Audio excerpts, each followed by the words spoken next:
On to this morning on ITV, and here in our Lagos studio we're taking our attention over to the year in review. You would agree with me that the year 2024 has been full of so many activities, a lot of events that shaped the year 2024 in Nigeria, from the security angle, food insecurity, the health sector, the economic sector as well. Plenty of things happened in the year 2024, and that is why we need to look critically at it as we tend to gear up toward the year 2025. Good morning and welcome. My name is Anu Stevens, and I have my guest seated with me in the studio. I would be introducing him shortly.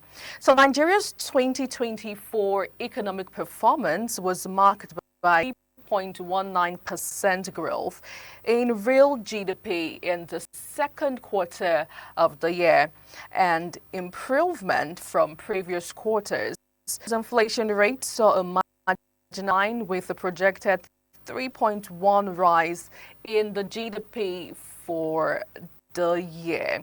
Now, just recently here in Lagos State, Nigeria, we saw our president host a presidential media chat where there were amazing journalists asking interesting questions that, a lot of Nigerians were actually gearing up to get the right answers to it. So let's quickly have a feel of that and get back right to the studio. We have what it takes. We have the arable land, we have animal stock, we have the opportunity. We just have to remove the conflicting element and commercialize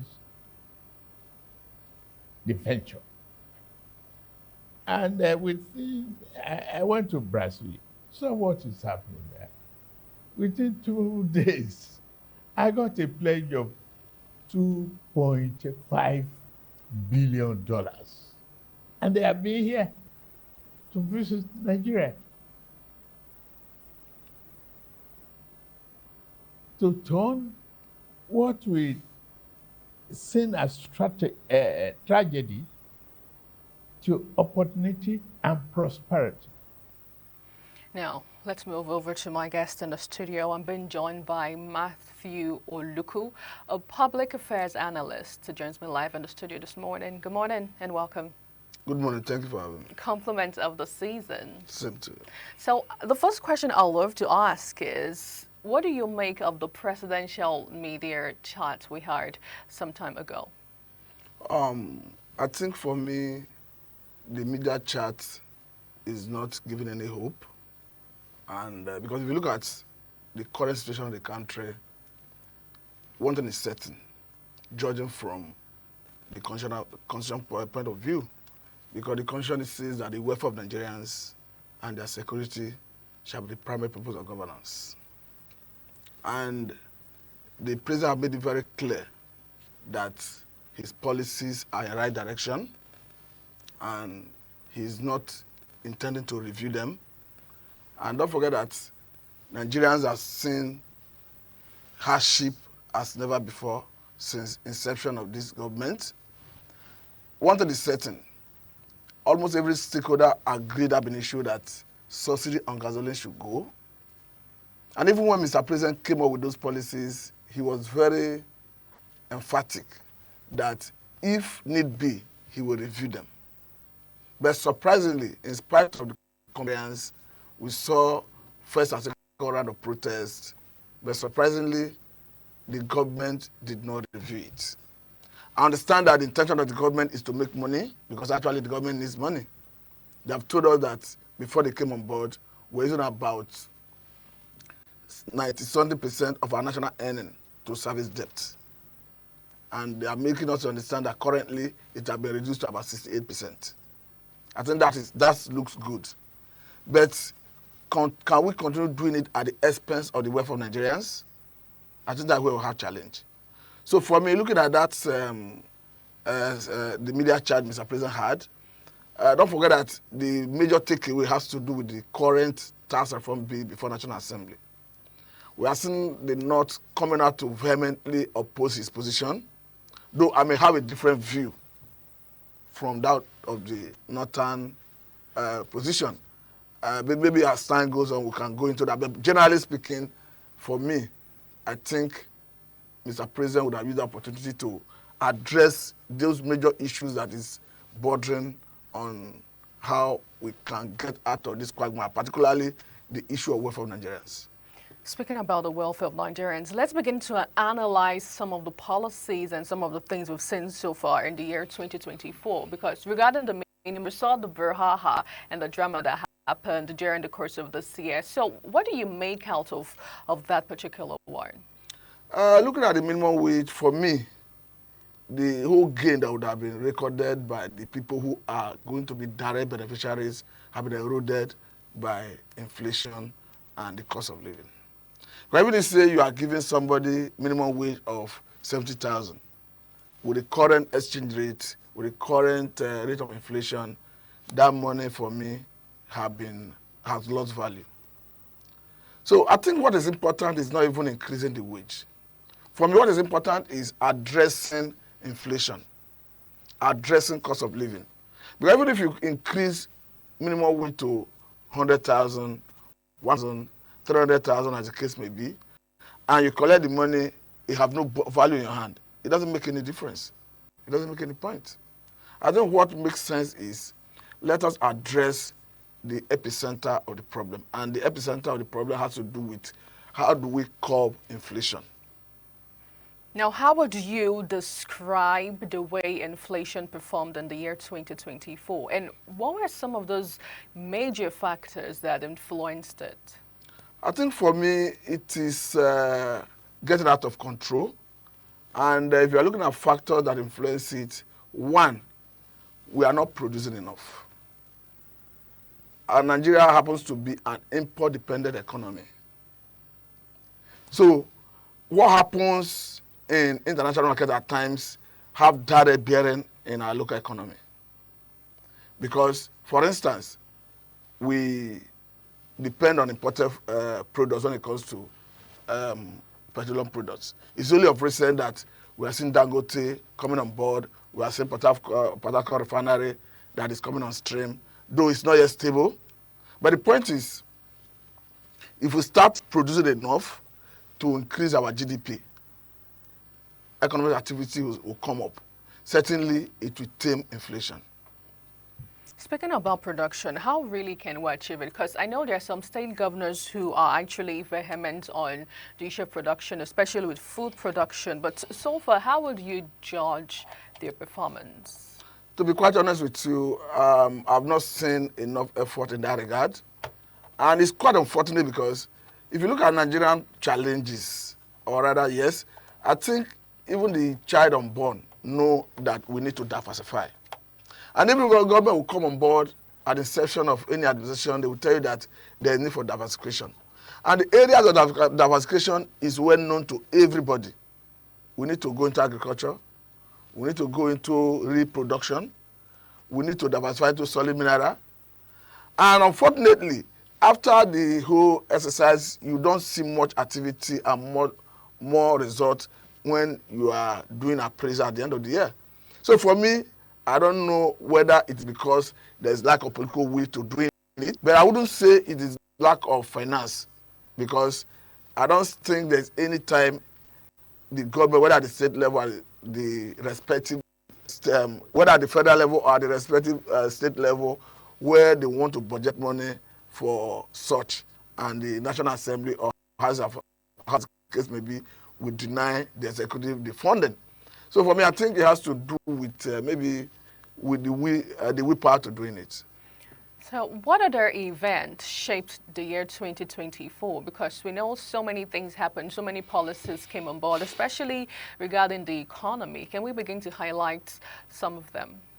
If you're looking at things that shape 2024, you cannot discuss it without looking at the issue of welfare of Nigerians. What I'm always falling back to it is at the cardinal of governance. I think section 14 of 1999 Constitution as amended is very clear that the welfare of Nigerians and their security shall be the primary purpose of governance. So if you are doing anything and you are not addressing these two cardinal areas, of course, the whole essence of governance have been defeated. So we understand that we saw 2 rounds of protest this year that borders on good governance and the welfare of Nigerians. Don't forget that even recently, for the first time since the inception of this national democracy, we stampede in Anambra, Abuja, and Oyo State. And the reason was not far-fetched. It was because of palliative. And if you look at the bottom line, if people were not having challenge of feeding, I don't think we'll reach that such. So I think the major takeaway from 2024 has to do with how government was able or their inability to manage the welfare of Nigerians. Then if you are looking at security, that is another issue, because the government, for me, it doesn't matter how you look at it, ought to possess monopoly of coercive power within Nigerians of territorial integrity. It doesn't matter anybody's opinion, because especially where you see non-state actors wreaking havoc, kidnapping Nigerians, asking for ransom, I think we should get to a point where Nigerian government should be up to the point where they can nip these crimes in the bud. Because I understand that in Nigeria security architecture, you have the DSA that is saddled with the responsibility of intelligence gathering. You have the police is there. You have the army. The point is, if they synergize and share intelligence, I think they can nip most of all these crime in the bud. Look at the recent issue that happened in, was it in Sokoto or so? I'm talking about the one that involved Toji Bello, where unfortunately a bandit leader or a bandit group burned that military vehicle. For me, those things are embarrassing to the nation, and I think the government is addressing it, but we need to see more action, because by now, someone like me, I would have felt that at least a Toji Bello should have been arrested and bring to justice, to act as deterrence to others. But one thing is certain, if you see someone who is recalcitrant to that level and is operating with impunity, not arrested, it will embolden other people to go into crime. I cannot forget the issue of one American 27-year-old guy, Philip Wanton, who was kidnapped sometime in Nigeria, taken to Nigeria, I think in Sokoto also. We all saw the due diligence of American security agencies, how they came to Nigeria to rescue the boy on hot. So I think we should get to that level. I vividly remember the story. And then a lot of Nigerians were also questioning the fact if the security operatives in Nigeria were actually aware that that kind of thing was, taking place in the country. And it says a lot about the security situation in the country. Whilst you're also aware that in the just recent budget presentation that has been passed earlier this year, we saw that the president paid and allocated more funds to the area of security. So still staying on security a little bit. Recently, we had a survey from NBS, and they came out with statistics saying that this year alone, Nigerians spent over 2.2 trillion naira in the payment of ransom. What do you make of that, and what does that actually speak regarding the security situation in the country? I think it's very clear. It shows that the government is struggling to protect Nigerians. It shows that Nigerians, because it's just fortunate anyway, that the place in Lagos is relatively peaceful. You don't see more of such security challenges. But again, if you stay in any of those places where you have this level of insecurity, you will know what it means to be challenged to that level. So for me, I think it is showing that the government need to do more, because I said it here earlier on, that if government protect lives and property, it's a right, it's a responsibility that is behoved on government to do. It doesn't mean that they are doing anybody any favor. And I've said it earlier on that as a government, you must possess monopoly of coercive power to police every inch of your sovereignty. That is how it's being done anywhere across the globe. You can imagine a situation where Sambisa Forest, as we speak, is still part of Nigeria's sovereignty. But you still have Boko Haram, ISWAP, hibernating in the bushes in the forest, operating. Even the same Toji Bello is operating within Nigerian sovereignty integrity. So for me, looking at the amount Nigerians used to pay ransom under the period of review, I think is a wake-up call on the government that yes, you need to do more. I want to be careful with my choice of words. But what I'm trying to say in essence is, as a Nigerian, I'm not satisfied with the level of protection with the level of protection of property, of lives, with the level of the protection of Nigerians, Right. their properties and their life. Because if you have a situation where Nigerians have spent that much in paying ransom, it speaks volume of the level of insecurity in the society. We're still talking events that shaped the year 2024 this morning right here in Lagos, Nigeria. We'll take a short break now. When we return, the conversation continues. Thank you so much for staying with us this morning on ITV. Event that shaped the year 2024. Now, one will begin to wonder, what are some of those sectors in the Nigerian economy and Nigeria generally that actually performed better than the others? Because I remember some time ago, the president actually urged his ministers to come out and give a score sheet of what they've achieved so far, so good in the year 2024. And we also saw a bit of hire and fire at some point in this administration. I still have my guest seated with me in the studio, Matthew Oluku, a public affairs analyst, doing justice to this. So now back to you, Mr. Matthew. Let's talk about some of the sectors that actually performed excellently well in this year. But when you use the word excellently, I don't think I can Okay, pinpoint. performed well would be the word. For me, Right. I think this Ministry of Interior stands out for me, because we are seeing the proactiveness of the minister in charge of that ministry, and we are seeing improvement in terms of visa application and getting it on time. We are seeing digitalization of the processes involved. I think for me, that stands out. Then there are so many projects going on in Abuja. I think that would have given credit to the FCT minister talking about Nyesowike. But unfortunately, Nigerians. Right, because a lot of persons have questioned the way and manner he has been handling the situation. Because I remember just recently he came out to say he's not a land grabber, he's just doing his bit and everything. That is the area I was going. Yeah. Because we are seeing so many accusations coming up from different quarters. I think currently National Assembly have asked that demolition should be put on hold. Perhaps they want to do some investigation. But beyond, if those issues are addressed, I think I'll give it to him. He's performing. And I think, judging from his performance in terms of infrastructure from Rivers State, I think he's getting it right. Once they address the issue that has to do with whether the process of acquiring those land breach anyone's right or not, I think those are the areas we need to address and look at. Looking at other sectors, unfortunately, the Ministry of Wars, this man from Ebonyi State, David Umahi, who understand as a governor of Ebonyi State, performed excellently well in terms of infrastructure. He did. But yes, but unfortunately, in this present responsibility, we have not seen much. Okay. So I don't know whether when they give someone position at that level, whether it is the responsibility that comes with is too enormous that they don't perform as much as when they find themselves at the state level. So for me, I don't think there's any other ministry I can look at and say, yes, I drop my heart for you. You've done well. I must tell you the truth.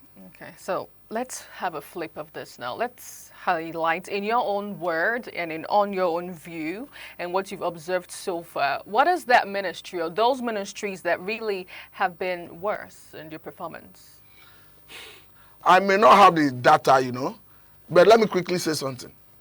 It was all over the public space when they suspended the Minister of Humanitarian Affairs. And the point is, Nigerians were waiting and expecting to see what will come out of it. Unfortunately, the government have not come out to tell us that the woman was innocent or she was indicted. As we can understand that maybe the suspension is still ongoing or is still standing. But the point is, if Nigerians are kept in the dark, it creates an impression. We can start speculating. So that speculation is that it is possible what transpired or what allegedly transpired that led to a suspension is being done in almost all the ministries. That is the mindset it creates. So that's why I encourage government to always be proactive in making the public know or carry the public along in issues like this. Speaking about policies, some of the older key policies in the year 2024 that Nigerians did see is the issue of the monetary policy rate. I mean, this year alone, we saw a different increase and it kept on going and going and going on. And then the CBN governor, Yemi Cardoso, was a bit sure that what he was doing was in the right direction regarding the economic sector in Nigeria. So the Central Bank of Nigeria raised the monetary policy rate by 50 basis points to 27.25% in September 2024 to manage upside risks to price development. What do you make of this? And how did Nigerians actually react to it? The point is, Nigeria is not producing sufficiently to solve the issue of economic. So it still falls down on production. Yes, right. Because majorly we are importing. Nigeria is basically an import-dependent economy. If you see the reason exchange rate is skyrocketing, it's still at the heart of it. Was it not even surprising that even our government at the point when borrowing through NNPC to meet our dollar obligation as it was driving down exchange rate? And when you saw exchange rate coming down during this unitary period, I think there were three factors that necessitated it. One, this period, you have more Nigerians in diaspora coming home with dollar to spend. It brings more liquidity of dollar into the economy. Then the second has to do with CBN moving from the platform of exchange rate FS to a different electronic platform where you see the willy buyer, willy seller every time he do away with all the speculations.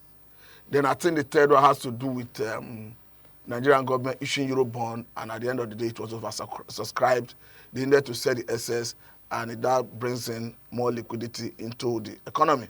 So even if the government is not projecting that the exchange rate for 2025, they're expecting that it will be around 1,500 naira to a dollar.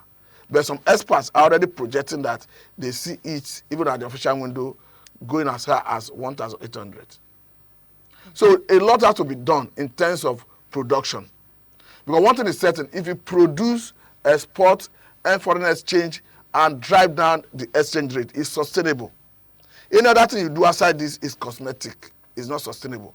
That is why when federal government went to, I think, World Bank to secure a $3 billion US loan to address dollar liquidity in our economy, it was only temporary. So if you want a sustainable growth in that sense, encourage production. Let us start producing, exporting to foreign exchange. That is why people like us, when this government started and removed subsidy on gasoline, we say yes, good and fine.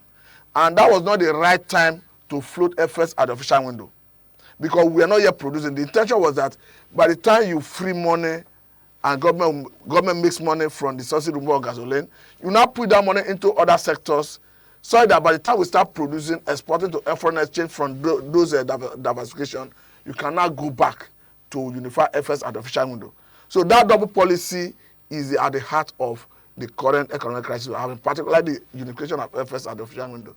Now, are you still expecting some stringent measures to be done in that regard? No, the government is very clear on their position. They are not intending to change any of those policies.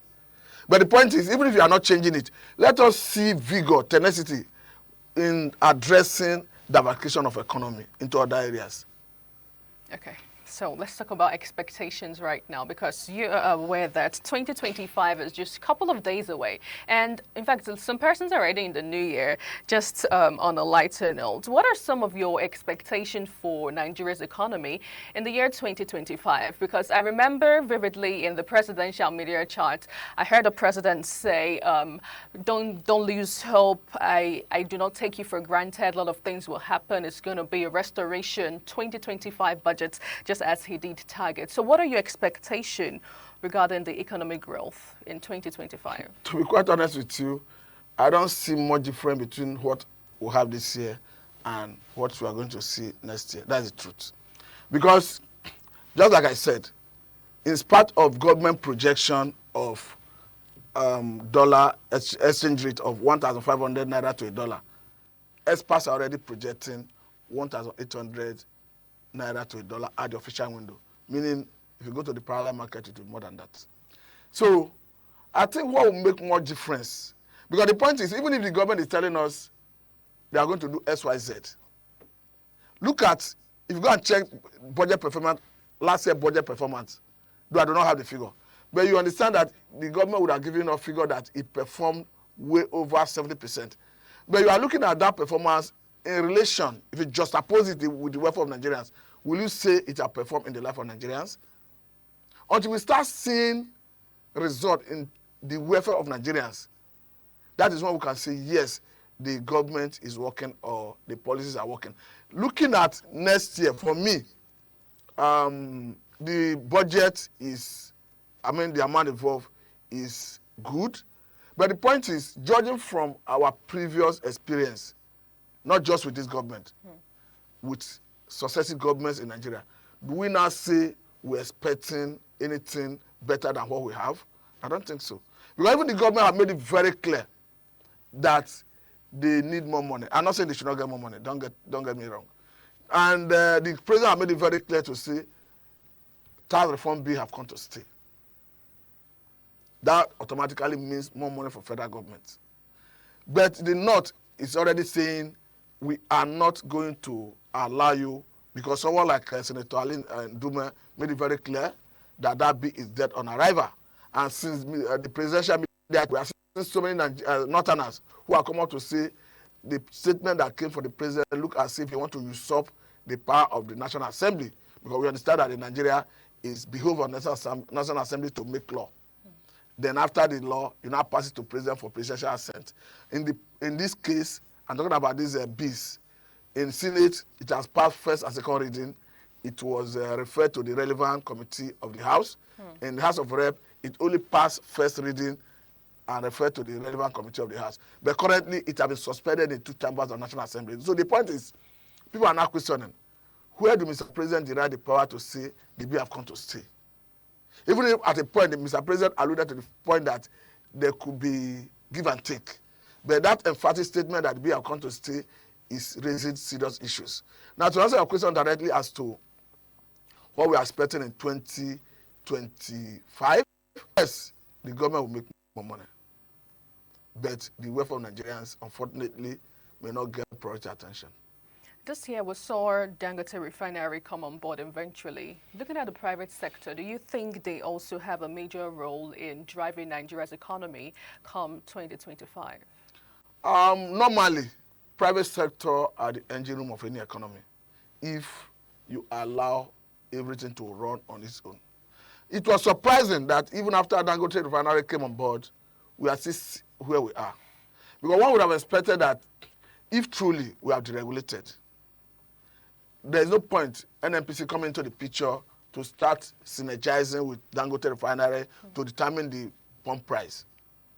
By now, we ought to see independent marketers, if they are not comfortable with the modus operandi or whatever price Dangote Refinery is offering, they can start importing. Because the whole let's allow demand and supply to fix the price. But unfortunately, I don't think that is happening for now.